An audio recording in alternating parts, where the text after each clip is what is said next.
Welcome to Tales, Tunes, and Tomfoolery starring Jerry Springer, along with Gene Galvin and me. I'm Megan Hils. We're recorded live in front of a brilliant studio audience at the Folk School Coffee Parlor in Ludlow, Kentucky. My daddy came Here he home. is, ladies and gentlemen, Mr. Jerry Springer. Oh, my word. Thank you. Thank you. Jerry. Oh, It wow. always sounds bigger than probably it really is. It really is. Yeah, but I think magic the of smartest radio. thing we did was sell those binoculars so people way in the upper deck Way back. Can still see us. feel a part of the... Would be unfair to them. Hey, by the way, we had Harold Hensley on our show last week from Yeah. the Dayton, Ohio area, not Yeah. too far from Cincinnati. He was fantastic. And he was good. Yeah, he was. Got a He new was album good. out. Yep. We'll hear more about that in a little bit. And we said, come on back. So Yep. we got him in for another week. Yeah. And he will do another song, join Jerry on Down by the Riverside. It's really good. Yeah. Very good. And also, we're going to ask Jerry to comment on kind of a theme that's been lingering probably since Donald Trump was elected, but America seems so angrily divided, Yeah. but angry. Yeah. There's a passion that's, love to hear you give some analysis to that. Now, I want to do something that is kind of tough because Megan Hils has been, I'm going to give a little bit of history here if it's okay. Yeah. Megan Hils, who is like, we're like her crazy uncles. Yeah. So, Yes, Wait, they are. this and is- she always, This is Megan, right? Yeah. yeah, that's This is Megan mine. on your left, yeah. Jerk. And she has been with Jerry and secondarily me through a career in radio, Springer on the Radio, Air America, Yep. going back 10 years maybe or more. 2005. Yeah. Yeah. 5 and Well, yeah. 6, yeah. Yeah. So she did that. She was on a show with my brother Jerry. My brother Jerry Galvin is in the audience here as we speak. And Hey, Jerry? Jerry, please. Get the spotlight on him. radio fame himself, and we did a show Yes. called It's So Stupid Galvin's Again, a very proud title of a radio show. Yes. And It's aptly So Stupid. named. Aptly named. And Megan was our announcer and cohort on that as well. Yep. So when we decided to do Tales, Tunes, and Tomfoolery, the Jerry Springer podcast, we asked Megan if she would join us, and she did. And for 3+ years, she has done that. We've always said all throughout, as you know, Megan, that Megan is a professional woman, has a day job, and has a hotshot degree from Xavier University, a master's, his undergraduate from Northern Kentucky University, and then a master's from Xavier that trained her to do HR work. Yep. Am I right so far? So far. And so she just took a job. I'm not going to name the company. It's not necessary, but it's a wonderful company that's come into the area, the greater Cincinnati, Northern Kentucky area. And her hours, and this sort of came out of nowhere to us, not to us, we're not complaining, but it was a situation where she's not traveling. That Not isn't so much traveling the anymore. issue. Yeah. Because at a former job, she was doing some traveling and was missing some shows, and we had some fill-in people. But this job is, I guess, what you would call a kind of a second shift. Yeah, it's the later hours. So It's I the work later from hours. 4 to 3. Which is the second shift? 4 to 11, Like, yeah, would be like right? 4 Yeah. to, yeah, so That working kind of in deal. the evenings. Because the HR thing in this big company that's come Yeah, in, it's a they need stuff 24-hour going. operation. Yeah. Probably Yep. going to do some training and things Exactly. and orientations. Right. Yep. And there are workers that are working that later. Round the clock. Round the clock. Is that true? It's 24 hours, 7 So days it's a week 3-shift operation. So Yep. where are you going with this? So she is leaving What? our show. Yeah, What? it's my last show. It's her day. Her day job is calling. What day job? What do you mean what day job? It's her career. It's a high-paying Career HR schmaria. job. I got to pay bills, Jen. You said they have different shifts. Get a different shift. No, it doesn't You work have like no that. inkling how the world works, do No, you? he doesn't. He doesn't. Just none. So entitled. I know. But anyway, we are very man. sorry for a whole bunch of reasons. You are litany. No, you're hilarious. You're the perfect foil for. Who's going to keep us reined in? I know. So. And who's going to laugh at my hysterical jokes? Well, that's not going to change. No one does. Well, I guess you got to leave. God, it was good to see you guys this week. I'm out. Oh, man. And I imagine you have mixed feelings too, because I'm really No, this has been, and the first time around when we did Spring on the Radio, it was such a blast. Yeah. And this has been, and being down here at the folk school and getting to know everyone that's been around every week, and David and Jim, it's been such a good group of people and such a wonderful experience, and I'm really, really great. I'm getting a little grateful for it, because not everybody gets to do this stuff and gets to sit here and listen to Jerry. And all joking aside, I mean, you're brilliant, and I love the time that I've been able to learn from you guys. And well, we love you, and you're going to come back in 10 years. We'll do it again. Or we're going to have to do it at, what is it called, the Springdale Cemetery? yeah. St. Charles Nursing Home. Well, before there'll be a nursing Instead of home. saying live from the Ludlow coffee shop, it'll be dead from Springdale. The former Jerry Springer. Yeah. I don't want to say too much about what goes on here because it takes some of the magic out of it. But there are some other things you do on the show that we don't say directly. You know what I'm saying, Megan? Yep, I do. So you're still going to be doing work and for we the can show. still have you do some of that stuff. for sure. Because that can be done Behind the curtain. behind the curtain. Yeah, no, it But has been a blast. I've loved Anyway, every second of we it. have And if really, you get fired, you'll be right back I'll be here, right right? back. Yeah. Oh, hell. Fingers crossed, man. Fingers Just crossed. view it as a month off, Gene. Yeah. Hey, by the way, I can't work here. I have to go work for an hour a week for Jerry Springer. and there are unknowns down the line because shift assignments can change. Sure, Oh, absolutely. So we don't know. And, maybe they're paying you something, but then again, For those listening and not watching on Facebook Live, Jerry, hold on a second. Let me. you Jerry, want to take what's behind curtain 1 or curtain 2? all right, let me see this for a second. Just put that right there. I won't Put tell you. that right Just a there. wallet. Jerry, because most people hear this don't see it, but Jerry took out a wallet, and I want to make a reference here. And Megan, this can be one of your parting shots. Do you remember the Seinfeld episode where George had back problems? And Jerry said, Why do you need a receipt? "Look at this wallet." Yeah, I'm not going that's to not take anything from it. I'm going to hold this up. Facebook Live people. looks like By the way, get out your cell phone too while we're at it. We'll have fun on 2 levels. Okay, this is Jerry's cell phone. Facebook Live for those listening. I'm opening about a vintage '85 flip Circa phone. 91. Here, you can hear me close it. That's Jerry's cell phone. That's me Close hanging it. up. And then this is Jerry's wallet, billfold, whatever you want to call it. That sucker is. Does anybody have a measuring stick here? I bet that sucker's like 3 Well, they make inches money thick. so much thicker these days. What in the mother F do you have in here that would make He's got a coupon for a free ice cream at the for Facebook Well, Live? Gene. Yeah, man, are you loaded? That's svelte. That's svelte. It is felt. Hey, there's my Well, why? wallet. Why do There's you even your- bother carrying it? Yeah, right. Bonnie pays for everything. Okay, here.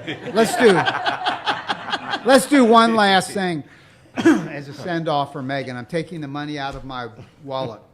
$6. $6. $6. That is, you know how they say, well, what do you have in your wallet or some What's credit in card? your Is that- wallet? What's in your $6. $6. This is pathetic. Here, go buy yourself a dress. Notice, I'm taking it. He's keeping the dollar. $7. I got $6. Wait, I I'm mean, not asking how much, but I bet you have in there hundreds. I'm few. watching this. Look at these. These are all hundreds. 100. You're I'm gonna up to get him 1,000. robbed walking down the Holy God.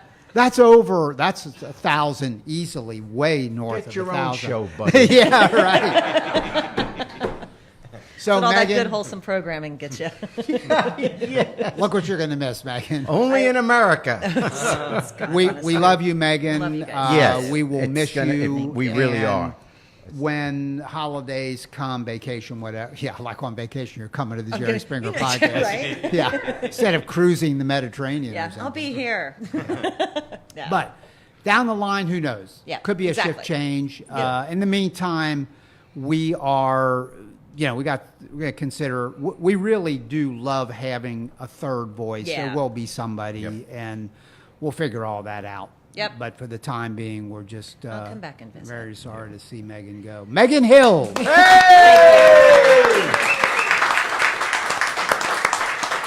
Closing comment, by the way. Megan, I've said this before, is in the business world, very proficient person in a complicated world of industry now, doing HR stuff. But she was trained as an actress. Yeah, that was my undergrad. And did lots of acting. And so the whole announcing thing and the comedy stuff and all the personality is just part of who It's you all are. fake. It's all just an act. So we're going to see now if we can do a show without personality. This We're ought gonna to be try a it. real test. Put God, the flip I phone might away. phone back. Go back. He's got important calls to In make on case that. someone calls long distance. Yeah, like Is it extra 1994. if you call Yeah, long from the distance? past. You. Hey, transferable skills. I'm an educator by trade, and I was always big on that. The skills that you have, that you learned in theater training and all the acting you did and all the personality stuff, all that just transfers over into the business world, particularly if you're a trainer Oh, yeah. Yep. or a teacher, which I've done. You've got to have, most successful educators are the ones that are the same people that could be in theater or That is You got to make it lot interesting. of 'cause stuff. You get handed some really boring topics. I mean, I was teaching people how to drive forklifts a few weeks ago. Like, that is Yeah. not interesting watching 45-minute videos on that. I hear you. And you've got to come up with ways to sort of bring that alive and to hold people with you, et cetera. Yep. So we're very proud of you, and we look Thanks, Gene. forward staying in touch. Two And weird uncles. you'll hear her voice. You'll hear her voice on It's this a real podcast. insult to your I family, know isn't it is. it? They're lovely people. You'll hear her voice sometimes when you won't even Yeah. know it. You know what I'm saying? No, Okay. Hey, Jerry, talk to us about, give us your analysis of why are people so pissed off in America these days? Well, if you're our age, we put it in context because we remember the Vietnam era, Yep. where the anger was easily as much and frankly more violent. I mean, in the late '60s, we had burning cities, we had riots, assassinations, people burning draft cards. I mean, it was, that was as rough as I've ever seen in the United States. But the intensity of the feeling now is, people basically stop talking to what used to be their friends, or they just avoid discussing politics at all. I mean, there really is a substantive division in our personal lives, it seems, and it's at a and what brings us to this? I mean, we've had political differences before, but now it seems at a whole new level. Now, in fairness, part of it is it's a different age. So all differences get exacerbated by, for example, social media, cable news 24/7, outside efforts trying to manipulate public opinion, fake websites, stuff like that.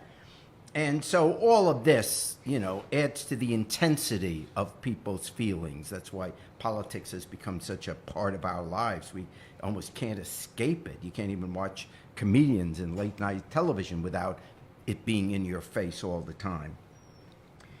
I would argue that one of the reasons that there is such intensity, beyond those, which by themselves would probably be enough, if every poll we take, that anybody takes, for the last generation, it seems, is,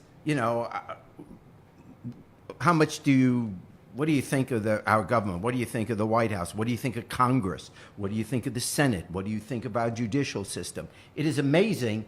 Everything is, in negative numbers. People dislike, don't have respect for our major institutions. They're all disliked. And it's across the board.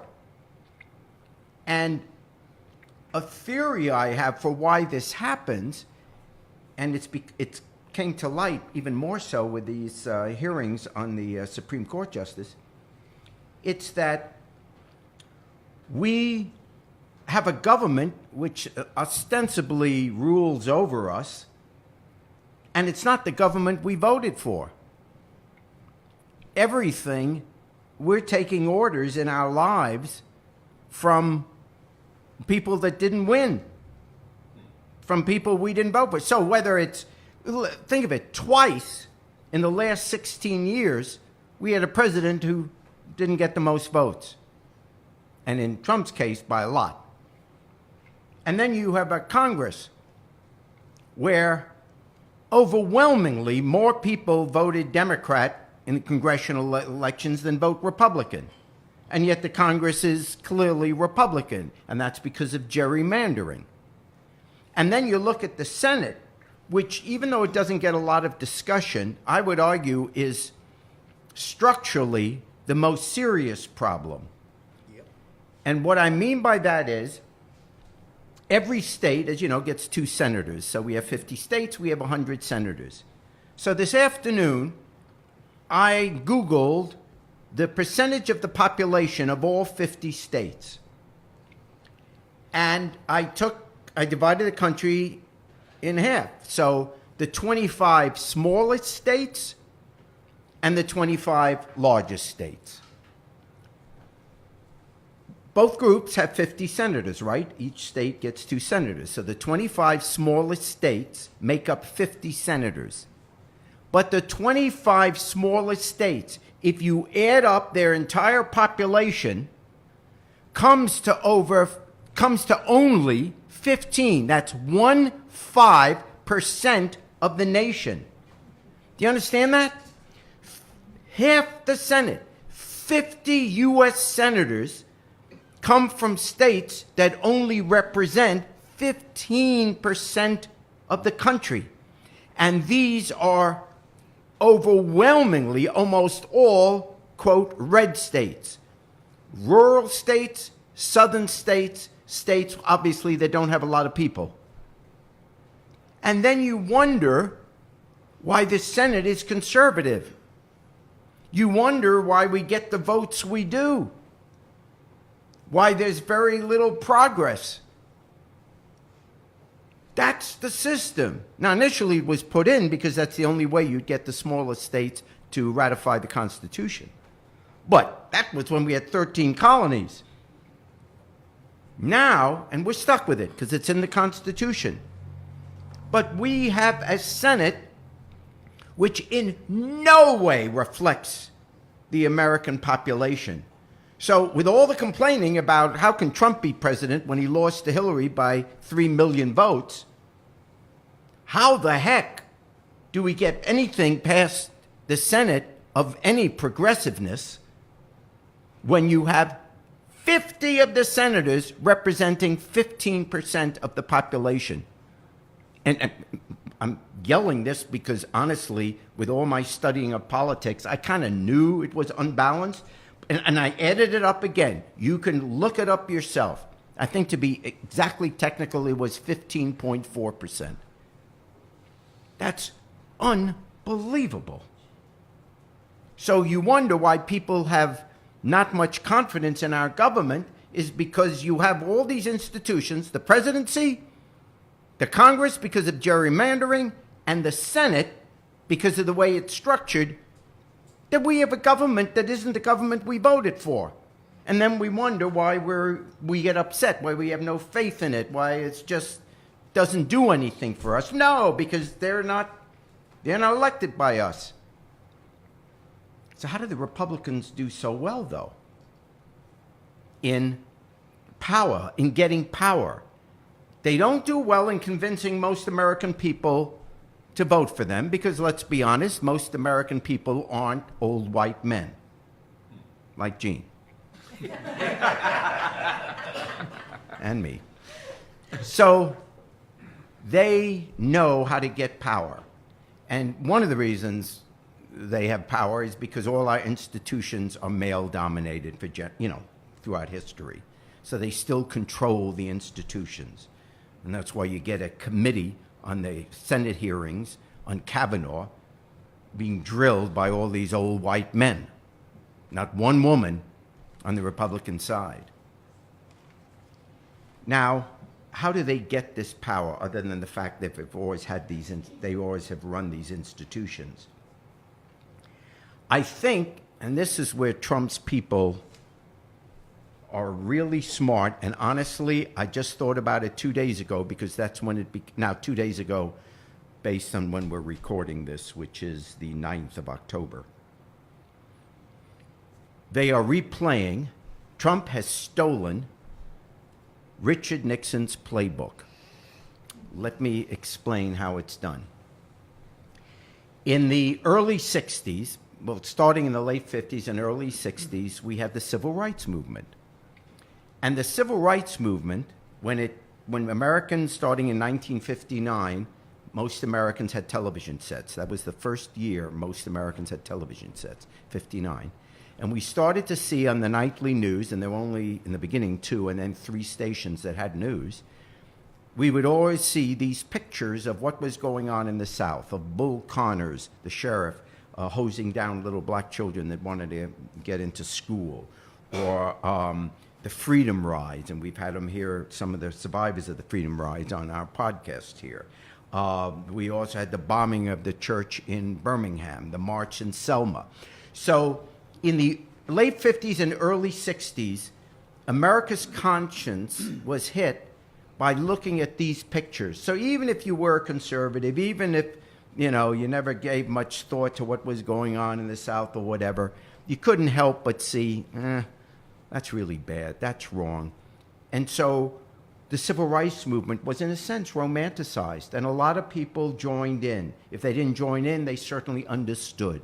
And the music of the era became civil rights music, Dylan and Peter, Paul and Mary and what have you. So that was that. And then suddenly, in the mid-60s, things started getting ugly. Because all of a sudden, the emphasis was on Vietnam, and suddenly there was not much progress on civil rights. And so the black movement, the African-American movement, became more militant. And even Martin Luther King was kind of disparaged within the black community as being too soft. That his nonviolent approach wasn't working, and Stokely Carmichael and people of that ilk started getting more power. And so you had the Black Power movement, and you had the militancy, and you had burning cities and riots. And here comes Richard Nixon, running in 1968, starting actually in 64 with Goldwater. But here comes Nixon, and they pushed, in a sense, by Wallace and the fear that George Wallace would get the nomination, the Southern strategy. And the Southern strategy was they could take the Democrats away from the Democratic Party and come to the Republican Party, if Nixon thought, if he appeals to the, quote, silent Americans, the silent majority, the white people in working class families that were suddenly afraid of militant blacks. They were suddenly afraid, they're moving into our neighborhood. If you drive through the neighborhood, lock the doors on your car. Don't let the women walk there at night. And all these scary things were brought out to get people very quietly to go to the voting booth. And they maybe had always voted Democrat, but because of their fear of what these young blacks were doing and where this movement was going, these crazy people, these hippies, etc., be afraid. So without telling anyone, let's go to the polls and quietly vote for Nixon. It became the Southern strategy, and for the first time since the Civil War, the Republican Party won the South and even started to make inroads in the Rust Belt, the fear of the minorities. Now jump 50 years later. Did you notice, and that's what came blaring through the screen at me on Sunday when I was watching the talk shows. They're all using the same words now. The women's movement, the mob. Did you notice how not just Trump, but McConnell and Lindsey Graham, they used the exact same word. These these, I'm all for women, but these women are crazy. They are threatening us. It's a mob. Did you see how they ran onto the elevator? Did you see how they're coming into the Capitol? How they're coming into our neighborhoods? They're crazy. They're the mob. Because he's not going to win a majority of the people with this, but if they can get their base, just like they got the base with the Southern strategy to quietly come and vote Republican, they can get their base this time, a month and a half from now, in the November election, to come on home and vote Republican. You don't have to tell your neighbors you're voting for Trump, but quietly, because women are starting to threaten the men. You actually heard the president says, "I fear for my sons." What? But that's what they're saying. They're using that term. That is not an accident. You don't get 3 politicians on national television the same morning to all use the term mob. You know a memo went out or an email went out. You know it. And that is the Nixon strategy. Fear. Because nothing drives people to the polls more than fear. You can like someone, but that isn't going to make you change your habits on election day and get up in the morning and go and vote. Yeah, I like him, good person, whatever. Fear, whoa, I got to get to the polls. I'm afraid. And even on local issues, if they're going to build a shopping center across the street from you and you don't want that shopping center because of traffic and everything, you will vote that day. You're afraid of the shopping center. You're not going to say, well, I'm going to vote for that guy. I saw a picture with his family. It's really nice. He went to my high school. That doesn't drive you to the polls. Fear drives you to the polls. That's what they're doing. That's what Trump, McConnell, and Lindsey Graham are doing. Do you see him screaming at the hearings? He's striking fear into their base. That will get them out, and that is why, ladies and gentlemen, the only way we're going to stop this is if every one of us gets to the polls on Election Day. I can't say it enough. It is the only thing left to stop. The Supreme Court won't save us. The Senate won't save us. The Congress won't save us. The President won't save us. You want to save yourself? Get to the polls in November.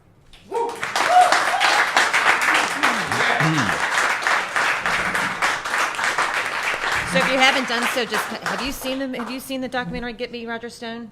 Have you watched that on Netflix? No, not yet. Oh No. my gosh. Should see it? Holy cow. Oh, I will. Especially Get me after one. just what you Got said. it. Yeah, Got wonderful. All right, as Gene said at the top of our show, Harold Hensley is back with us this evening. Welcome back, Harold. Thanks for having me back.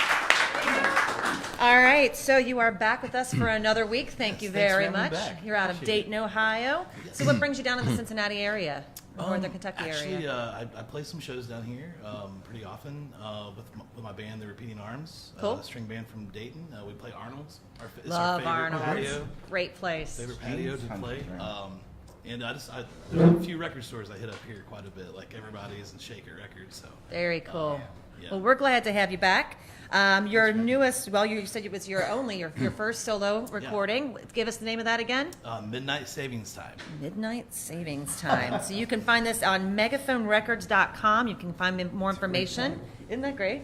And let's see here, Harold. What song do you have for us tonight? I'm gonna play a song called "Songs of Home." Songs of Home. It was written about a farm that my parents owned, my family owned, in Martha, Kentucky. Yeah. Little speck on a map in eastern Kentucky, and it's self-explanatory. The Songs of Home. So Can't wait to hear it. You like it?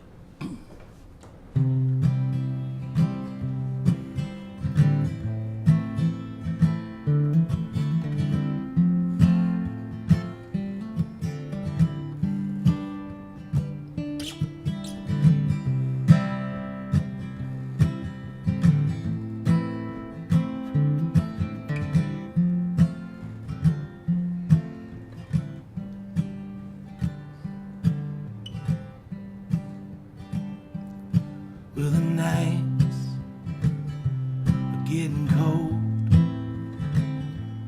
and I dream of my Kentucky home. Well, Mama's in the kitchen, she's a cooking from her soul. his chair, he's a sitting all alone, where he watches that old road and hopes that his boy will come home, where we sing the songs of home, the place that's not forgotten even when you're dead and gone, where we sing the songs of home. You can tell summertime's coming by the dead snakes on the road.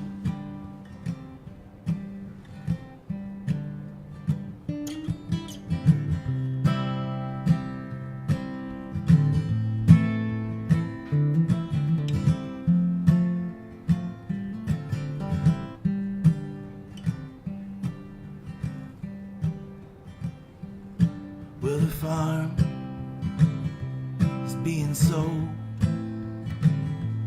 and I think of the things I owe to those foothills and muddy roads, where we sing the songs of home, where we sing songs of home, the place that's not forgotten even when you're dead and gone, where we sing songs of home. You can tell summertime's coming by the dead snakes on the road.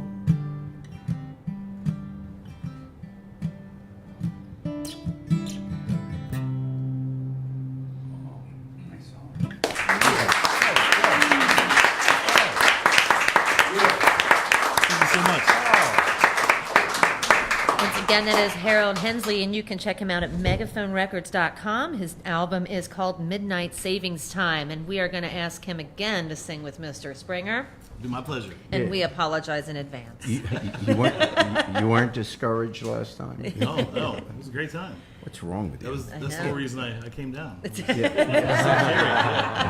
a brave man. Y'all ready? Yes. Let's All do right. it. Gonna lay down my heavy load down by the riverside, down by the riverside, down by the riverside. Gonna lay down my heavy load down by the riverside. Study war no more. I ain't gonna study war no more. I ain't gonna study war no more. I ain't gonna study war no more. Ain't gonna study war no more. Ain't gonna study war no more. Ain't gonna study war no more. Get it, Jer. Gonna lay down my sword and shield down by the riverside, down by the riverside, down by the riverside. I'm gonna lay down my sword and shield down by the riverside, down by the riverside. I ain't gonna study war no more. Ain't gonna study war no more. Ain't gonna study war no more. Ain't gonna study war no more. Ain't gonna study war no more. Ain't gonna study war no more. Woo-hoo. Y'all come back now, you hear?